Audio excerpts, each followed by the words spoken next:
जब रेणुका को पता चलता है रोशनी के पापा की 300 करोड़ की प्रॉपर्टी का सच, तो पूरे घर में मच जाती है खलबली।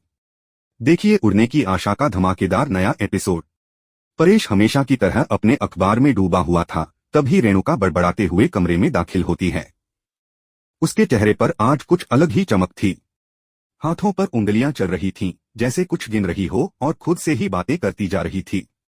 परेश ने अखबार से नजर उठाकर उसकी तरफ देखा और पूछा, क्या हुआ रेणु, आज बड़ी खुश लग रही है। रेणुका उसके पास आकर बैठ गई, मुस्कुराते हुए फुसफुसाई, तुम्हें पता है रोशनी के पापा के पास 300 करोड़ की प्रॉपर्टी है। परेश ने अचरज से उसकी बात सुनी, फिर उदासीनता से कहा, तो हम क्या करें उसका। रेणुका उसकी बात से चिढ़कर बोली, अरे तुम्हें क्या ही समझ आएगा। सोचो ना, उनके बाद ये सारी प्रॉपर्टी तो हमारे तेजस और रोशनी की ही होगी ना। हमारी किस्मत खुल जाएगी। परेश ने उसकी बात काटते हुए कहा, बस कर रेणु, तुझे इसके अलावा कुछ सोचता नहीं क्या। झुंझलाकर रेणुका उठी और बोली, तुम्हें तो कुछ समझ में ही नहीं आता परेश, छोड़ो, और गुस्से में रसोई की ओर चली गई। उसी समय रोशनी घर में दाखिल होती है। उसके चेहरे पर गहरी सोच के भाव थे। मन में यही चल रहा था, अब कुछ तो करना ही होगा। सचिन के मोबाइल से वो वीडियो निकालना ही पड़ेगा, तभी पापा को जेल से निकालने का रास्ता साफ होगा। तभी पीछे से रेणुका आ गई और पूछ बैठी, क्या हुआ रोशनी, इतनी परेशान क्यों लग रही है। रोशनी चौंक गई और जल्दी से बोली, नहीं कुछ नहीं, बस पापा के बारे में सोच रही थी। तभी बाहर एक कौआ काम काम करने लगा। रेणुका ने खिड़की से झांकते हुए कहा, अरे दोपहर के वक्त ये कौआ काम क्यों कर रहा है। फिर बोली, चल बैठते हैं थोड़ा। दोनों बैठी ही थीं कि अचानक रेणुका ने फिर वही बात छेड़ दी, तेरे पापा के पास तो 300 करोड़ की प्रॉपर्टी है, वैसे तूने सोचा कुछ, उन्हें बाहर निकालने के लिए कुछ किया या नहीं। रोशनी सन्न रह गई, उसे समझ नहीं आया क्या कहे। वह कुछ बोलने ही जा रही थी कि फिर से कौआ काम काम करने लगा।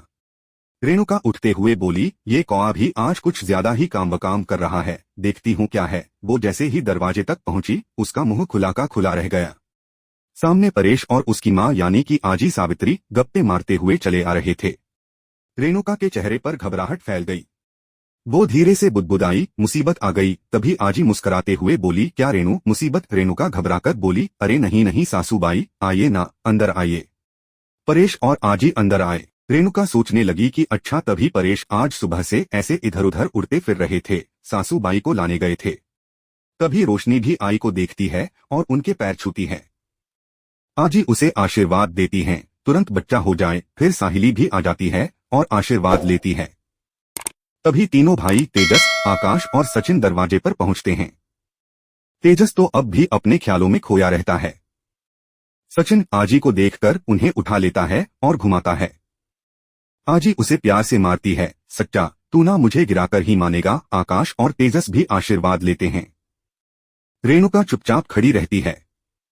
आजी उसे टोकती है, क्या रेणु, भूल गई, सासूबाई का आशीर्वाद लेना भी होता है। रेणुका मुस्कुराते हुए आती है और झुककर आशीर्वाद लेती है। सब लोग बैठते हैं। आजी कहती है, मैं तो बस एक दिन के लिए आई हूँ। यह सुनकर रेणुका के चेहरे पर राहत आ जाती है। लेकिन आकाश बीच में बोल पड़ता है, नहीं आई रिया डबिंग के लिए। तभी रिया अपने कमरे से बाहर आती है, आशीर्वाद लेती है और आजी के पास बैठ जाती है। रिया पूछती है, अचानक कैसे आना हुआ। आजी बताती है, हमारी कुलदेवत तुलजा भवानी के लिए मन्नत मांगी थी, अब पूरी करनी है। रिया पूछती है, मन्नत क्या होती है। आजी समझाती है, अगर कुछ चाहिए हो तो भगवान से वादा करते हैं कि अगर वो चीज मिल गई तो हम कुछ चढ़ाएंगे, कुछ करेंगे। जैसे अगर बच्चा चाहिए हो तो कहेंगे 11 नारियल चढ़ाएंगे। वो चीज पूरी हो जाए तो मन्नत पूरी करनी होती है। रिया हंसते हुए पूछती है, तो आपने क्या मन्नत मांगी थी। आजी मुस्कुराकर कहती हैं, वो तो नहीं बताऊंगी, लेकिन हाँ, यही कहा था कि मेरी तीनों बहुएं साथ होंगी तभी मैं मन्नत पूरी करूंगी। अब जब सब हैं तो मैं पूजा करूंगी कल ही। रेणुका चौंक जाती है, कल, इतनी जल्दी कैसे हो पाएगा सासूबाई। आजी तुरंत कहती है, तूने जीवती पूजा 11 मिनट में पूरी करवाई थी, साहिली से सारी तैयारी करवाई थी। तू भूल गई रेणु, तेरे ऊपर भी तेरी सासूबाई है, अब कल की पूजा की जिम्मेदारी तेरी है। रेणुका एकदम सन्न रह जाती है, कुछ बोल ही नहीं पाती। सब लोग सोने चले जाते हैं। बाहर साहिली बिस्तर बिछा रही होती है। तभी सचिन आता है, तू यहाँ क्यों सो रही है। साहिली कहती है, अजी आई है ना, अब तमाशा नहीं चाहिए। सचिन गुस्से में कहता है, मैं अभी उस खजूर को बाहर निकालता हूँ। साहिली रोकती है, नहीं, आजी के रहते कुछ मत करना। वो कहता है, ठीक है, आज ही के लिए रुकता हूँ, लेकिन उसके बाद नहीं छोड़ूंगा। परेश के कमरे में आजी सो रही होती है। रेणुका उनके पैर दबा रही होती है। परेश दवाई ले रहा होता है। रेणुका धीरे से पूछती है, परेश तुम्हें पता है सासूबाई ने कौन सी मन्नत मांगी है? परेश पास आकर कहता है, नहीं रे, मुझे भी नहीं पता। उधर तेजस को रोशनी धक्का मार देती है। वो गिर जाता है।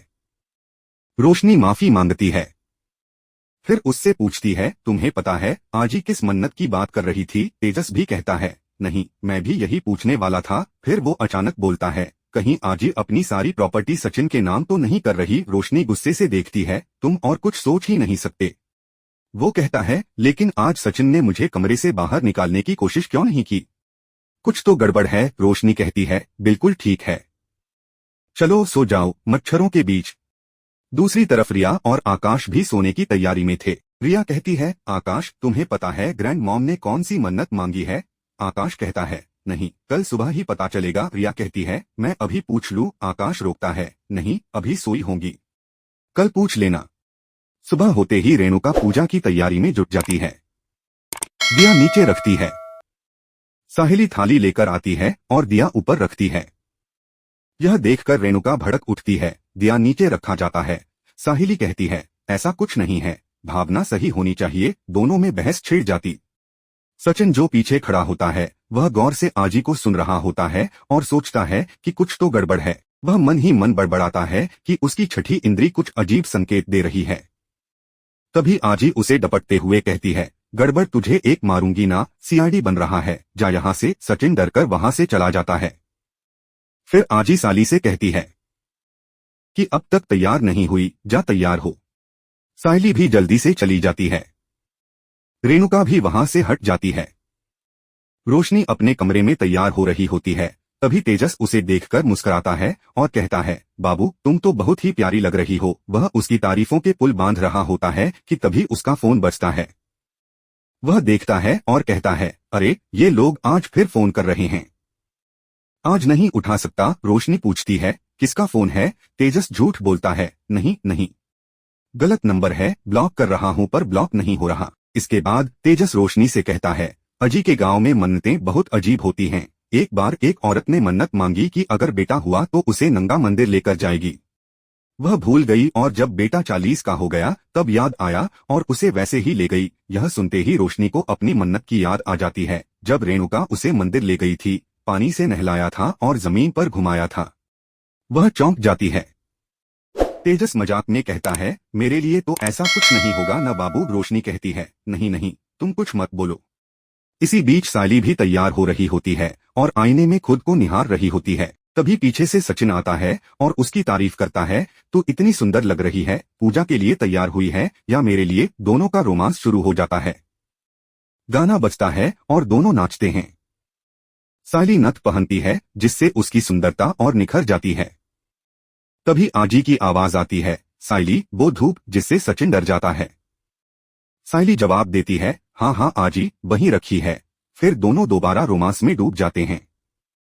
आजी की दोबारा आवाज आती है, तुलसी रखी है क्या? साइली कहती है, आजी यहीं है, आती हूँ। सचिन कहता है, आजी तो हर बार मेरे रोमांस के बीच में आ जाती है। वह भगवान से प्रार्थना करता है, मेरे रोमांस में कोई विघ्न ना डाले। साइली हंसने लगती है। इसके बाद आजी शंख बजाती है और पूजा शुरू करती है। परिवार के सभी सदस्य खड़े होकर पूजा में शामिल होते हैं। पूजा का वातावरण बहुत सुंदर सजाया गया होता है। गणपति बप्पा और तुलजा भवानी की तस्वीरें सजी होती हैं। आजी प्रार्थना करती है, मेरे बच्चों और बहुओं पर आशीर्वाद बनाए रखना, कोई विघ्न मत आने देना। तभी सब लोग आजी से पूछते हैं कि उनकी मन्नत क्या है। परेश पूछता है, आई बताना क्या मन्नत मांगी है? आजी परेश को पास बुलाती है और उसके कान में कुछ कहती है। परेश चौंक जाता है। सब उसकी तरफ देखने लगते हैं। सचिन कहता है, बाबा मुझे बताना, मैं तेरा लाडला हूँ। परेश आई की तरफ देखता है और इशारे में कहती है, बता। फिर वह सचिन को पास बुलाकर उसके कान में बताता है। सचिन भी हैरान रह जाता है। फिर वह आकाश को बताता है। आकाश रिया को, रिया रोशनी को और रोशनी तेजस को कान में बताती है। रिया बोलती है, रियली ग्रैंडमा। आजी हंस रही होती है। सब आश्चर्य में होते हैं, लेकिन रेणुका और साइली को कुछ समझ नहीं आता। वे पूछती हैं, क्या चल रहा है? तभी रोशनी कहती है, यह तो बहुत मुश्किल है, तेजस भी कहता है, ऐसा कैसे हो सकता है। रेणुका बोलती है, सासूबाई बताइए ना। आजी कहती है, बताती हूँ। वह सायली को कहती है कि रेणुका के बगल में आकर खड़ी हो। सायली कुछ समझ नहीं पाती, लेकिन आजी के कहने पर वहीं आ जाती है। फिर आजी मंदिर से एक चिट्ठी उठाती है और रेणुका को पढ़ने के लिए देती है। रेणुका चिट्ठी पढ़ती है और हैरान रह जाती है, सासूबाई ये क्या। चिट्ठी उसके हाथ से गिर जाती है। सायली उसे उठाती है और खुद पढ़ने लगती है। वह भी शॉक हो जाती है। दोनों आजी की तरफ देखती हैं। आजी कहती है, यह मन्नत है, पूरी तो करनी होगी। वह भगवान के सामने झुकती है, मौली धागा उठाती है और कहती है, हाथ आगे करो। दोनों अनमने ढंग से हाथ आगे करती हैं। आजी दोनों के हाथ पर धागा बांधती हैं और कहती हैं, अब 24 घंटे तक साथ रहना है, हर काम साथ में करना है। रेणुका कहती है, मेरा डांस क्लास है, मैं आधा आधा कैसे सिखाऊं। आजी कहती है, तू तो आधी ही है, उसमें क्या है। सायली कहती है, मुझे पंडाल का टेंडर मिलने वाला है, मीटिंग भी है। सचिन कहता है, हाँ बहुत बड़ा ऑर्डर है। आजी कहती है, तो रेणुका साथ जाएगी, मदद करेगी। उन्हें लग रहा होता है कि आजी धागा खोलने वाली है, लेकिन वह कुछ नहीं करती। रिया धीरे से आकाश से कहती है, अच्छा हुआ साली वहिनी और आंटी में हुआ, मेरे और आंटी में होता तो वॉर हो जाता। आकाश कहता है, प्रूव। रिया उसे देखती है और आकाश आंखें चुराता है। तेजस फिर बोलता है, आजी तूने गलत जोड़ी बनाई है, आई और बाबू को बांधना चाहिए था, उनकी ट्यूनिंग बहुत अच्छी है। रोशनी गुस्से से तेजस को देखती है और सोचती है, जब पति ऐसा हो तो दुश्मन की क्या जरूरत। रेणुका मजाक में कहती है, हाँ हाँ सासूबाई मुझे और रोशनी को बांध दीजिए। रोशनी तुरंत कहती है, नहीं नहीं, मैं मन्नत वन्नत नहीं मानती। पूजा पाठ साहिली अच्छे से करती है, मैं तो दुबई से आई हूँ, मुझे ये सब नहीं आता। वह अपना फोन देखती है और कहती है, 3 मिस कॉल आए हैं, मैं आती हूँ, और भाग जाती है। सचिन कहता है, देखा ये तो भाग गई, इसका नेटवर्क टाइम पर नहीं चलता। आजी कहती है, देखा रेणु तेरी लाडली बहू भाग गई, पल्ला झाड़ लिया। सचिन और आजी हंसते हैं। अब रेणुका और सायली के पास कोई चारा नहीं होता, उन्हें साथ रहना ही पड़ता है। सायली कहती है, पर मुझे मीटिंग में जाना है। आजी कहती है, तो रेणुका तेरी मदद करेगी। दोनों हैरान हो जाती हैं, उन्हें लगता है कि आजी कोई और फैसला लेगी, लेकिन वह सिर्फ मुस्कुराती है। अब सबको लग रहा है कि आगे क्या होगा इन दो विपरीत स्वभाव की महिलाओं के साथ। सचिन कहता है, अब आएगा मजा, और कहानी एक नए मोड़ पर पहुंच जाती है, जहां दो जानी दुश्मन अब बंधी हैं एक धागे में, एक मन्नत की वजह से।